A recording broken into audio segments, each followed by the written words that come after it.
আমরা অবশেষে কক্সবাজার চলে আসলাম।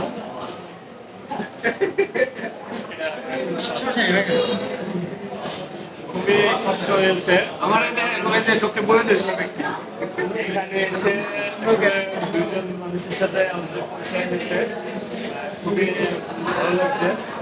আর নামটা খুবই আমি রাসেল মাউন্ট বেড়া। আমার নাম তৌহিদ, আমার হোম ডিস্ট্রিক্ট পঞ্চগড়। না, এটা চেনানোর কিছু নাই। আমার সাথে আছে, আগেও ছিল আমার সাথে টুরমেট হিসাবে। তো নতুন করে আরো দুজন আমার সাথে অ্যাড হলো। তো আমরা গতকাল রাত 10টার সময় ঢাকা থেকে রওনা দিয়েছিলাম। এখন বাজে কয়টা? এখন 2:12 জাস্ট আমরা এইমাত্র এসে পৌঁছালাম। জাস্ট লাঞ্চের খাবার খাওয়ার জন্য। দেন খাওয়ার পরে আমরা হচ্ছে এগুলো করবো। তারপরে রেস্টুরেন্ট হয়ে হয়তো কোথাও ঘুরতে যেতে পারি। কিছু বলেন।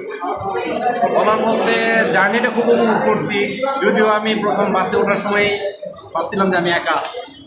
বাসে ওঠার পরে যে প্রথম ভাইয়ের সাথে দেখা হয়েছে, তারপর আপনার সাথে দেখা হয়েছে, তারপর সিটে বসার পর ওনার সাথে দেখা হয়েছে। বাট আমরা জার্নিটা হলো চারজন আলাদা আলাদা জায়গা থেকে এসে একসাথে হয়ে গিয়ে খুব উপভোগ করছি। আমি একটু দুষ্ট প্রকৃতির লোক, তো বাউন বাইরের লোকটা একটু দুষ্ট প্রকৃতির, একটু দুষ্ট আমি বেশি করছি আর কি। Thank you.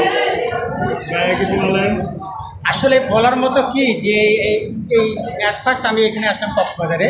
তো আমরা সবাই একসাথে এসেছি, আসলে খুবই মানে হয়েছে, আনন্দ উপভোগ করেছি। যাই হোক, সবার জন্য শুভকামনা। সবচেয়ে আসসালামু আলাইকুম। সবচেয়ে এই জানবে আমার এগুলো সময় নাই, ওয়াশরুমে যাবে।